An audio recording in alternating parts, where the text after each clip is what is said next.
সম্মানিত মঞ্চ এবং এই অঞ্চলের সকল আমাদের গ্রামবাসী সকলকে, মা বোন দাদা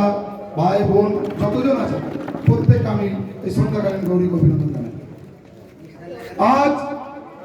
আপনারা জানেন এমন একটা সময়ে আমরা উপস্থিত, একদিকে আমাদের ভারতকে, আমরা যে দেশে বাস করি সেই ভারতবর্ষকে একটা উন্নতির শিখরে বা বিকশিত ভারত গড়ার লক্ষ্য নিয়ে